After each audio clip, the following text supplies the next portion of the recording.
السلام علیکم ورحمۃ اللہ وبرکاتہ۔ الحمد للہ وحدہ والصلاة والسلام علی من لا نبی بعدہ وعلی آلہ وصحبہ اجمعین، اما بعد۔ رب اشرح لی صدری ویسر لی امری واحلل عقدۃ من لسانی یفقہوا قولی۔ برادران اسلام، معزز سامعین، پیارے بھائیوں، دوستوں اور ساتھیوں، آج کے درس میں میں عقیدہ توحید سے جو لوگ دور ہوتے ہیں، جب انسان عقیدہ توحید سے دور ہوتا ہے تو اس کے اندر میں کھلا تضاد پایا جاتا ہے، اور اس کی میں چند مثالیں بھی آپ کے سامنے پیش کرنے کی کوشش کروں گا۔ اللہ تبارک و تعالیٰ سے دعا ہے کہ الہ العالمین تو مجھے اور آپ سب کو دین کی باتوں کو سیکھنے، سمجھنے اور اس پہ عمل کرنے کی توفیق عطا فرمائے۔ ذرا لوگوں کو دیکھیے، معمولی گھڑی خریدنی ہوتی ہے تو ہم کتنے دکانوں کا چکر لگاتے ہیں، کتنے لوگوں سے تحقیق کرواتے ہیں، اس کے بارے میں ریٹ معلوم کرواتے ہیں، کس ملک کا بنا ہوا سامان اچھا، سب پوری معلومات کرتے ہیں۔ دوستو، یہ جو دین ہے، اسی پہ آپ کی آخرت ٹکی ہوئی ہے، اسی پہ آپ کی جنت ہے، اسی پہ آپ کی جہنم ہے۔ اسی لیے آپ کو چاہیے کہ دین کے معاملے میں بھی تحقیق کریں۔ دوستو، عقیدہ توحید یہ دنیا کی سب سے بڑی انمول دولت ہے۔ اس دنیا کی سب سے بہترین عبادت اور سب سے بہترین اور عمدہ نیکی توحید کا عقیدہ ہے۔ کیونکہ توحید کا رشتہ اللہ تبارک و تعالیٰ کے ساتھ جڑا ہوا ہے، اور اس دنیا کی سب سے بدترین برائی اور سب سے بدترین گناہ وہ شرک کا معاملہ ہے، کیونکہ شرک جو ہے وہ اللہ تبارک و تعالیٰ کی شان میں توہین ہے، گستاخی ہے۔ اسی طرح سے بدعت و خرافات بھی سب سے بدترین گناہ ہے، کیونکہ یہ بھی پیارے نبی محمد الرسول اللہ صلی اللہ علیہ وسلم کی شان میں گستاخی اور توہین ہے۔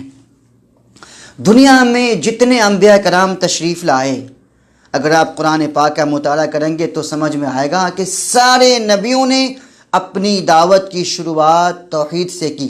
یا قوم اعبدوا اللہ ما لکم من الہ غیرہ، نوح علیہ السلام نے، ابراہیم علیہ السلام نے، موسیٰ علیہ السلام نے، عیسیٰ علیہ السلام، جتنے انبیاء گزرے ہیں، سارے لوگوں نے، سارے نبیوں نے اپنی قوم سے پہلا خطاب کیا کیا؟ اے لوگو، ایک اللہ تبارک و تعالیٰ کی عبادت کرو، اللہ کے سوا تمہارا کوئی معبود نہیں، پہلی دعوت۔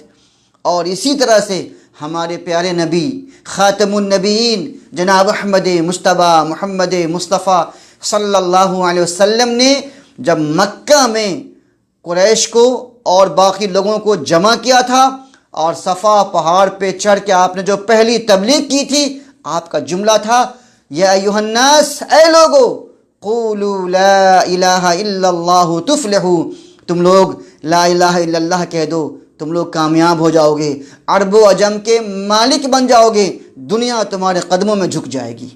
ہاں، اس سے کیا سمجھ میں آتا ہے کہ توحید سب سے اہم چیز ہے۔ آپ کا عقیدہ توحید جتنا زیادہ مضبوط ہوگا، آپ کو دنیا میں آخرت میں اسی حساب سے سکھ، شانتی اور اچھے بدلے دیے جائیں گے۔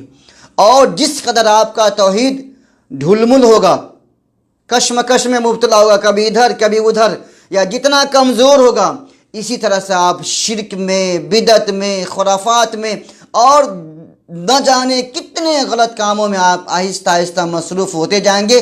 اور چند میں مثالیں دوں گا ان لوگوں کا جن کے پاس توحید کی دولت نہیں ہے، سنت کی دولت نہیں ہے، اس کے پاس شرک ہی شرک ہے، بدعت ہے، خرافاتی خرافات ہے، ان کے بیان میں تضاد ہی تضاد ہے، ایک طرف کچھ کہتے ہیں، ایک طرف کچھ کہتے ہیں۔ چند مثالوں کو سماعت کیجیے۔ مثال نمبر 1، آج جن لوگوں نے نبی کریم صلی اللہ علیہ وسلم کے نام پہ میلاد منایا ہے، ان کا کیا عقیدہ ہے ذرا دیکھیے۔ ایک طرف تو یہ عقیدہ ہے کہ نبی نور ہیں، بشر نہیں۔ ایک طرف تو یہ عقیدہ ہے کہ نبی نور ہیں، بشر نہیں، جبکہ یہ عقیدہ قرآن کے خلاف ہے، میں تفصیل میں نہیں جاؤں گا۔ دوسری طرف یہ بھی عقیدہ ہے کہ میلاد النبی کا جشن مناؤ۔ پیارے بھائی ذرا سا غور کرو، جب نبی نور ہیں تو پھر میلاد کس چیز کا؟ کیا کبھی آپ لوگوں نے سنا کہ جبریل علیہ السلام کا بھی میلاد ہوتا ہے۔ پیارے بھائیوں اور بہنوں، مجھے امید ہے کہ آپ جو عوام ہے، اگر آپ سچے دل سے تعصب کا چشمہ اتار کے اگر آپ میری باتوں کو سنو گے انشاءاللہ تو حق بات اندر گھسے گی، اور آپ کو خود سمجھ میں آئے گا کہ ہمارا مولوی ہمارے ساتھ بدماشی کر رہا ہے، ہمارے عقیدے کے ساتھ کھلواڑ کر رہا ہے، نذرانہ کے نام پہ ہمارے جیب پہ ڈاکہ ڈال رہا ہے، پیری مریدی اور بیت کے نام پہ ہماری عزتوں پہ حملہ کر رہا ہے۔ خود آپ کو سمجھ میں آئے گا انشاءاللہ۔ جب غور کیجئے، جب آپ کا عقیدہ ہے کہ نبی نور ہیں، جبکہ نبی نور نہیں، نبی بشر ہیں، جب نبی نور ہے تو پھر جشن میلاد کا کیا مطلب؟ کیا کبھی سنا ہے کہ جو لوگ نور سے پیدا کیے گئے کون ہیں؟ وہ فرشتے ہیں، کیونکہ حدیثوں میں ثابت ہے کہ اللہ تعالیٰ نے فرشتوں کو نور سے پیدا کیا، شیطان کو آگ سے بنایا اور انسان کو مٹی سے پیدا کیا۔ تو جب فرشتوں کو نور سے پیدا کیا گیا اور ہمارے نبی بھی نور سے پیدا کیے گئے تو پھر محفل میلاد کا، جشن میلاد کا کیا مطلب؟ کیا یہ آپس میں تضاد نہیں؟ کیا یہ ڈبل اسٹینڈرڈ نہیں؟ کیا ایک دوسرے کے خلاف نہیں؟ جی ہاں، ایک دوسرے کے خلاف ہے۔ نمبر 2، ایک طرف تو بشریت کا انکار کرتے ہیں اور دوسری طرف یہ بھی کہتے ہیں کہ ہمارے پیارے نبی سید ولد آدم ہیں۔ سید ولد آدم، اس کا مطلب کیا ہے؟ کہ آدم کی اولاد کے سردار ہیں۔ ایک طرف تو آپ یہ کہنا چاہتے ہو کہ ہمارے نبی اولاد آدم کے سردار ہیں، پوری انسانیت کے سردار ہیں، اور دوسری طرف کہتے ہو کہ اب بشر بھی نہیں ہیں۔ آپ کو تو پتہ ہے نا کہ اللہ تعالیٰ نے آدم علیہ السلام کو بشر بنایا تھا، انسان بنایا تھا، اور بشر کا جو مطلب ہے اس کا مطلب یہ ہے کہ جیسے ایک انسان اپنے ماں باپ کے پیٹ سے پیدا ہوتا ہے، نبی بھی پیدا ہوئے۔ جیسے ہمیں بھوک لگتی ہے، پیاس لگتی ہے، نبی کو بھی بھوک اور پیاس لگتی تھی۔ ہم پخانہ پیشاب کرتے ہیں، نبی کو بھی پخانہ پیشاب کی ضرورت ہوتی تھی۔ ہم شادی بیاہ کرتے ہیں، نبی نے بھی شادی بیاہ کیا۔ ہمارے بچے ہوتے ہیں، نبی کے بھی بچے ہیں۔ ہمیں دکھ تکلیف ہوتی ہے، نبی کو بھی دکھ تکلیف محسوس ہوتی ہے۔ یہ بشر کا مطلب ہے۔ میں بشر ہی نہیں، میں کہتا ہوں کہ ہمارے نبی سید البشر، تمام بشر کے سردار ہیں۔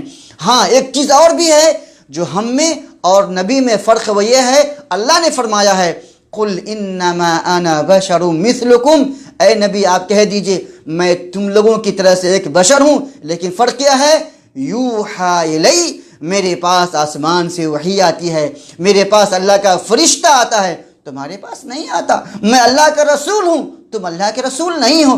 تو یہ وہ چیز ہے جو نبی کو ایک عام انسان سے امتیاز کرتی ہے، اور ہمارے نبی تو سب کے امام ہیں، سب کے سردار ہیں۔ لہذا دوستو، ایک طرف بشریت کا انکار کرنا اور دوسری طرف آدم کے اولاد کا سردار کہنا، دونوں آپس میں اختلاف ہے، تضاد ہے۔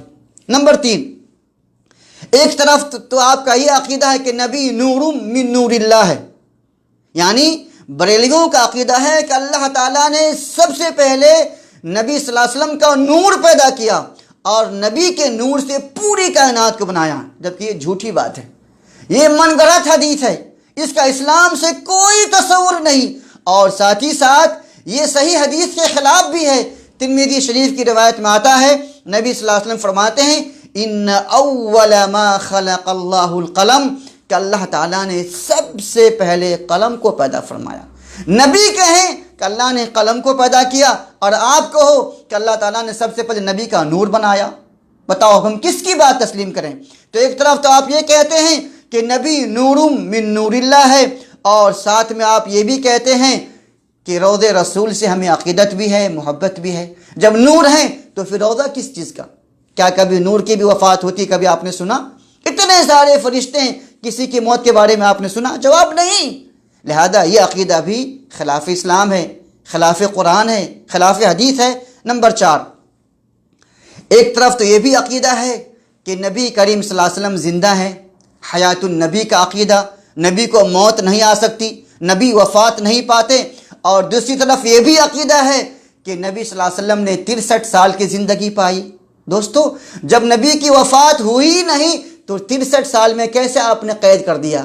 آپ تو ہمیشہ زندہ ہیں، اور جب تک آپ زندہ رہیں گے آپ کی عمر بڑھتی جائے گی، قید نہیں ہو سکتی۔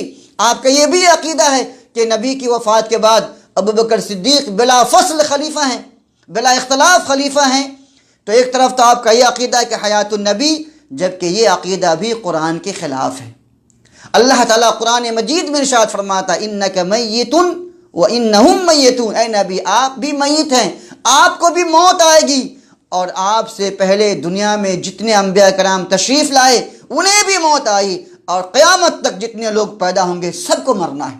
اللہ فرماتا ہے کُلُّ شَيْءٍ هَالِكٌ إِلَّا وَجْهُ، اللہ تعالیٰ کے علاوہ ہر چیز کو مرنا ہے، ہر چیز کو فنا ہونا ہے۔ جب دنیا میں ہر چیز مرنے والی ہے، کہ ہر چیز میں نبی کی ذات شامل نہیں ہے؟ ہاں، اللہ تعالیٰ کے علاوہ ہر چیز کو مرنا ہے، ہر چیز کو فنا ہونا ہے، اور نبی کے لیے میت کہنا یا وفات پا گئے کہنا یہ کوئی گستاخی نہیں ہے۔ اگر یہ گستاخی ہوتی تو میرا عقیدہ ہے کہ اللہ تعالیٰ قرآن مجید میں ارشاد نہیں فرماتا اِنَّكَ مَيِّتٌ وَإِنَّهُمْ مَيِّتُونَ۔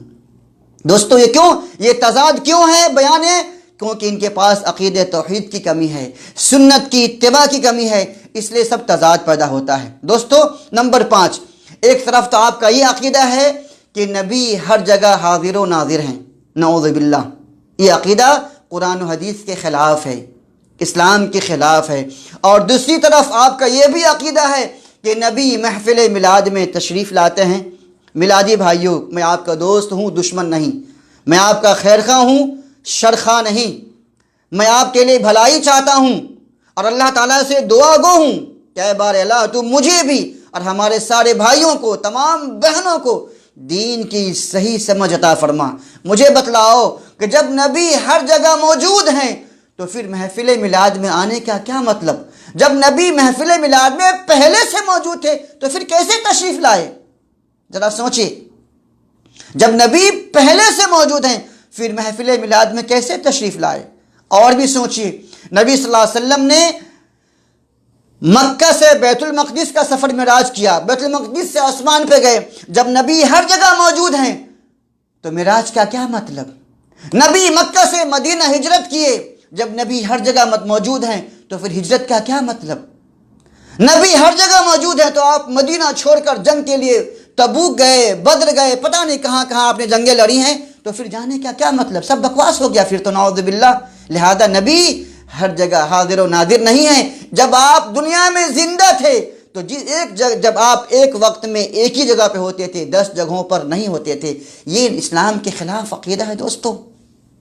اور ذرا سوچئے میلادی بھائیوں، ذرا سا سوچو کہ نبی تمہاری محفل میلاد میں تشریف لاتے ہیں، لیکن کبھی سوچا کہ کربلا کے میدان میں نبی کے نواسے حسین کو تڑپا تڑپا کر شہید کیا گیا، جس طرح سے آپ لوگ بیان کرتے ہیں، تو نبی اپنے چہیتے، اپنے نواسے کو بچانے کے لیے کربلا کے میدان میں تو نہیں گئے، لیکن تمہارے پاس محفل میلاد میں انڈیا میں آ جاتے ہیں، نیپال میں آ جاتے ہیں، پاکستان میں آ جاتے ہیں۔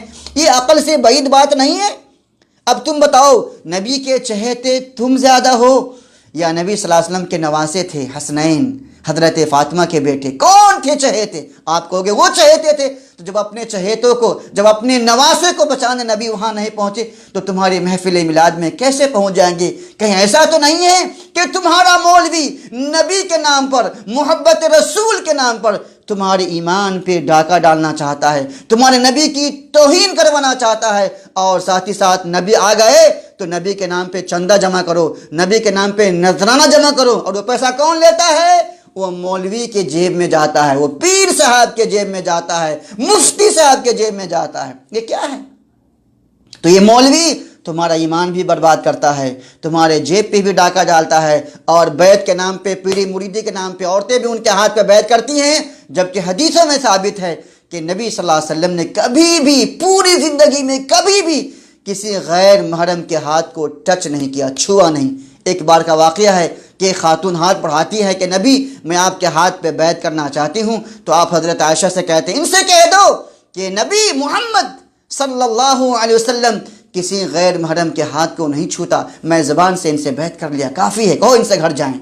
یہ نبی ہے۔ لیکن آج کا پیر صاحب عورتوں کے ہاتھ پہ بیعت کرتا ہے، ان کے سر پہ ہاتھ رکھتا ہے، پیشانی پہ ہاتھ رکھتا ہے، اور پتہ نہیں کیا کیا کرتا ہے۔ اس لیے ہمیں چاہیے کہ ہم اپنے عقل کا استعمال کریں، اندھے مقلد نہ بنیں، بلکہ عقل کا استعمال کریں اور سوچیں کہ کہیں ہمارا یہ عقیدہ قرآن و حدیث کے خلاف تو نہیں۔ نمبر 6، ایک طرف تو ان کا یہ عقیدہ ہے کہ نبی مشکل کشا ہیں، جبکہ یہ بھی شرکی عقیدہ ہے۔ مشکل کشا کون ہے؟ صرف اللہ کی ذات ہے، کوئی اور انسان نہیں۔ جب نبی مشکل کشا تمہارا یہ عقیدہ ہے دوستو، پھر تم یہ کیسے بیان کرتے ہو کہ شیب ابی طالب میں، مکی زندگی کے اندر شیب ابی طالب میں نبی صلی اللہ علیہ وسلم 3 سال تک اپنے سارے مسلمان بھائیوں اور بہنوں کے ساتھ، صحابہ اور صحابیت کے ساتھ 3 سال تک قید و بند اور مشقت کی زندگی برداشت کرنے پر کیسے آپ مجبور ہوئے؟ جب آپ مشکل کشا تھے تو آپ اس کو بھی دور کر دیتے، لیکن دور نہیں کر پائے۔ اس سے کیا سمجھ میں آتا ہے کہ مشکل کشا کون ہے؟ وہ اللہ تبارک و تعالیٰ کی ذات ہے۔ اور نمبر 7، تمہارا یہ بھی عقیدہ ہے کہ نبی عالم الغیب ہیں، جبکہ یہ عقیدہ بھی قرآن کے خلاف ہے۔ عالم الغیب صرف ایک اللہ کی صفت ہے، نبی کی صفت نہیں ہے۔ ہاں، اللہ تعالیٰ غیب کی چند باتیں نبیوں کو بتلاتا ہے، نبیوں کو خبر دیتا ہے، لیکن نبی بذات خود عالم الغیب نہیں۔ اگر تم نبی کو عالم الغیب مانتے ہو تو پھر تم یہ کیسے بیان کرتے ہو کہ نبی صلی اللہ علیہ وسلم کو زہر کھلا دیا گیا؟ یہ مولوی بہت جھوم جھوم کر بیان کرتے ہیں کہ ایک یہودی عورت نے نبی کو دعوت دی اور کھانے میں زہر ملا دیا اور نبی نے وہ کھانا کھایا۔ اگر نبی عالم الغیب تھے تو پھر کیوں نہیں پتہ لگا لیا کہ کھانے میں زہر ملا ہوا ہے؟ بلکہ ایک صحابی وہیں کھانا کھائے اور آن دا اسپوٹ ان کی موت ہو گئی۔ آپ ذرا سوچئے، کیا نبی نے جان بوجھ کر کے صحابی کو مروا دیا؟ نعوذ باللہ، نہیں، نبی عالم الغیب نہیں تھے۔ آپ اگر نبی کا عالم الغیب مانتے ہو تو منافقین نے نبی کریم صلی اللہ علیہ وسلم کی سب سے چہیتی بیوی ام المومنین صدیقہ کائنات عائشہ رضی اللہ تعالی عنہا پہ زنا کا تہمت لگایا، آروپ لگا دیا۔ آپ 40 دن تک پریشان رہے، جب تک آسمان سے آیت نہیں اتری آپ پریشان رہے۔ آپ کو پتہ نہیں چل پایا کہ میری بیوی پاک ہے یا پاک نہیں ہے، وہ اس زنا کا واقعہ سچا ہے یا سچا نہیں، آپ کو پتہ نہیں چل سکا۔ اس سے کیا سمجھ میں آتا ہے کہ نبی عالم الغیب نہیں، عالم الغیب صرف اور صرف اللہ تبارک و تعالیٰ کی ذات ہے۔ اور آخری مثال دینا چاہتا ہوں کہ تمہارا یہ بھی عقیدہ ہے کہ نبی مختار کل ہے، جبکہ یہ عقیدہ بھی اسلام کے خلاف ہے۔ مختار کل صرف اور صرف اللہ کی ذات ہے، اور ساتھ میں تم یہ بھی بیان کرتے ہو کہ نبی شافع محشر ہیں۔ جب آپ مختار کل ہے تو پھر شفاعت کا کیا مطلب؟ آپ کی مرضی، جسے چاہو معاف کرو، جسے چاہے معاف مت کرو، جسے چاہے جنت میں ڈال دو، جسے چاہے جہنم میں ڈال دو، لیکن نبی نہیں، بلکہ نبی قیامت کے دن شفاعت کریں گے۔ ہاں، اللہ تعالیٰ آپ کو شفاعت کا مقام عطا کرے گا، شفاعت کرنے کی اجازت دے گا، اور آپ انہی کی شفاعت کریں گے جس کے بارے میں رب آپ کو اجازت دے گا اور جس سے رب راضی ہوگا۔ جس سے رب راضی نہیں ہوگا اللہ کے نبی ان کی شفاعت نہیں کریں گے۔ اس طرح کی بہت ساری مثالیں ہیں جو ان لوگوں کے ہاں تضاد ہے، ایک طرف کچھ اور عقیدہ ہے، دوسری طرف کچھ اور بھی باتیں کہتے ہیں جو اس کے خلاف ہوتی ہے۔ لہذا پیارے بھائیوں اور بہنوں، یہ کیوں ہے؟ کیونکہ اصل مسئلہ توحید میں گڑبڑی ہے، سنت رسول میں گڑبڑی ہے، اور یہ کب صحیح ہوگا؟ جب آپ قرآن و حدیث کے مفہوم کو صحیح طور سے سمجھیں گے۔ کس طرح سے؟ جس طرح سے صحابہ کرام نے سمجھا، ابو بکر نے سمجھا، عمر نے سمجھا، عثمان نے سمجھا، حضرت علی نے سمجھا۔ آج تم لوگ تو کہہ دیتے ہو کہ نبی صلی اللہ علیہ وسلم کی پیدائش پہ ابو لہب نے جشن منایا تھا، نعوذ باللہ۔ اگر تمہیں دلیل ملی بھی تو ابو لہب کی دلیل ملی، تمہیں ابو بکر کی دلیل نہیں مل سکی، عمر کی نہیں مل سکی۔ ابو لہب جو ایک بدترین کافر ہے، جو نبی کا سب سے بڑا دشمن ہے، جو ہمیشہ ہمیں جہنم میں رہے گا، تم اس کی بات کرتے ہو۔ لیکن ابو بکر صدیق جو نبی کے دوست ہیں، نبی کے یار ہیں، نبی کے صحابی ہیں، آپ نے فرمایا تھا کہ اگر میں دنیا میں کسی کو اپنا خلیل بناتا تو میں ابو بکر کو بناتا۔ تمہیں اس کی دلیل نہیں مل سکی۔ لہذا دوستو، یہ تضاد کیوں ہے؟ کیونکہ عقیدہ توحید میں گڑبڑی ہے۔ اس لیے میں اپنے سارے بھائیوں اور بہنوں سے کہنا چاہتا ہوں کہ مولوی اگر نہیں سدھرتا چھوڑ دو، لیکن کم سے کم آپ تو سدھر جاؤ۔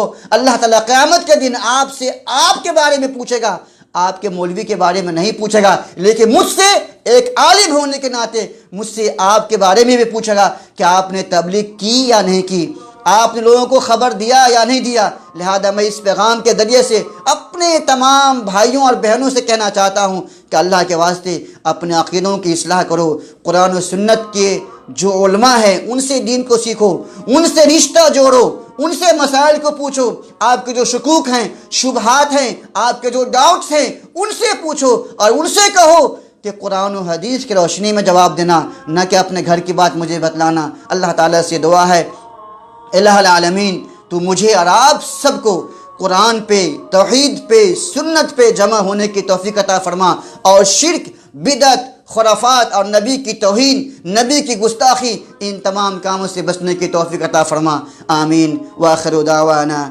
ان الحمد للہ رب العالمین، والسلام علیکم ورحمۃ اللہ وبرکاتہ۔